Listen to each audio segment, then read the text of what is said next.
Moving on. All right, where was I? The greatest enemy of the snake, of course, is the eagle. Yahweh is the eagle that is encircling Israel. He's encircling us, brethren. And he's got that telescopic pupil. We are the pupil of his eye. He has got his eye on you and has always had his eye on you. Even before you realized it, he's always had him in the palm of your hands. He's always had that telescopic eye upon you ever since you were a child. And you know what an eagle does? Because those eagles, they build those nests so high up in the rocks, up in the crevices.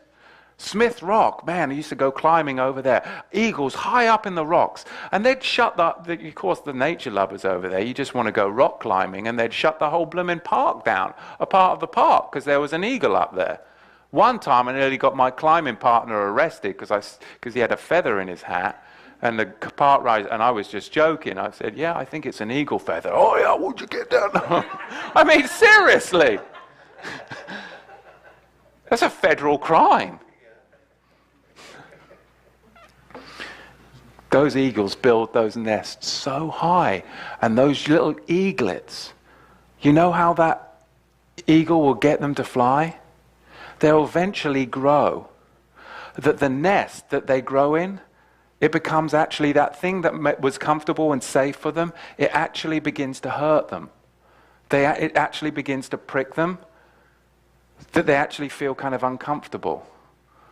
What they were growing up in. You know how many of us came out of the church system? I mean, for a time it was nurturing and it was good. And we're not going to belittle where we've come from, because Yahweh has used it mightily in our lives. But it was natural for us to grow. Some brethren didn't grow. But Yahweh was good to us.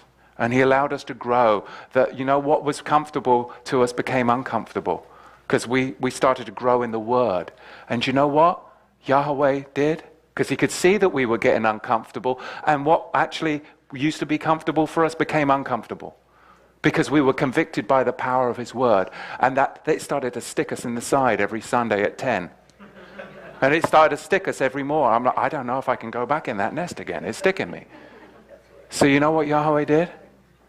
He went like that and threw us out the nest. He did. And we're in free fall. We are in free fall. We're like, what is going on now? What am I doing now? Oh, everything I believe, it's all a lie. They lied to me. You liar. It's all a lie. I'm in free. My whole life is wrecked. And you're in free fall. You're like, I don't know where I'm going. It's pretty Hebraic. But I'm going there. Not much control. I am in free fall. And that is, I mean, I'm just telling you my testimony. Maybe some of you are like, I have no idea what he's talking about. But there might be a couple of you that do know what I'm talking about. But Yahweh casted us out of the church system. He casted us out because we started to grow in his world, and we got out of that comfortable nest of Christianity, and we are in free fall. But Yahweh caught us. Now some of us, he caught with the pinions, and it was painful. Now some of us, he swept under and he caught us in his wings. Because we all come from different places. Personally, I needed to be caught with the pinions. But some people, you know, they needed Yahweh to catch them by swooping underneath them. Because they came from brokenness and needed that love and that compassion, and they needed a softer landing. So we have to look at each and every brethren and deal with brethren differently. Some of us can handle the pinions. If you don't like me, just come up and say, Matthew, I don't like you. I'll say, oh, thank you very much. At least you're honest. Now, some other brethren, that will break their heart. To me, you'll become my best friend, because I'll be, oh, at least the guy was honest. You know, it depends. But some people can't. They need to be tender gloves.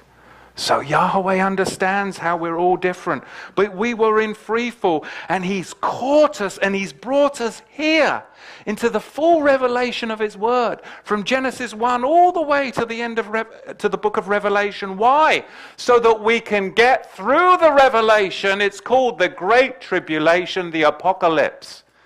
That's how he's caught us, to give us the tools to get through the Great Tribulation spoken of in the book of Revelation, and the greater, what's called in Scripture, the final Exodus. You see, the wings, Yahweh's wings, they are to be a covering and comforting for us. And now let's look at this third thread that's going to go through the tapestry, and it's going to be verse 22 through verse 24. Now I hope you guys are comfortable, because I think this teaching is going to go long. Because there's a lot. I mean, this is not a simple teaching. And if we're really going to unlift the veil, we've got to dig some ditches, right?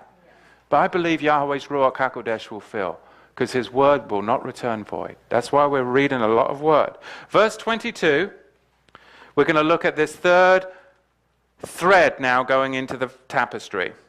For a fire is kindled in my anger, and shall burn to the lowest hell, and it shall consume the earth with her increase, and set on fire the foundations of the mountains. And I will heap disasters on them, and I will spend my arrows on them, and they shall be wasted with hunger, devoured by pestilence and bitter destruction. Look at that. I will spend my arrows on them. What is this? What is this third thread? This, brethren, is the arrows of the Great Tribulation. At this point, there's no comfortable nest. You've been pushed out of the nest, you're in free fall, and this is the arrows, the third thread right here that's going through the tapestry is the arrows of the Great Tribulation. There's no comfortable nest. I am thankful to Yahweh, and you should be thankful to Yahweh that Yahweh pushed you out of the nest early, and that you were in free fall early so that you could look around and start to see his Shabbat, the feasts of Yahweh, and his word, and that he swooped under you and caught you either by his wings with mercy and comfortableness and compassion, or he even grabbed you with his pinions and it hurt and cut you up a little bit, like myself, but he still did it, and he brought you to where we're at now. Because regardless, you can either leave then, or you're going to be pushed out in the Great Tribulation, and at that point, you're not going to get the benefits that we have had. Yeah. He said, first of all, that he would send out shepherds. But if you don't listen to the shepherds, he's going to send out hunters. And they will hunt you out of that nest, that comfortable nest of Christianity. They will be hunters. Do you want to heed the message when the shepherds are sent out? The fishermen? The fishermen? He will send fishermen. Or do you want to heed the message when he sends out the hunters? I praise Yahweh that we heeded the message when he sent out the fishermen. Right?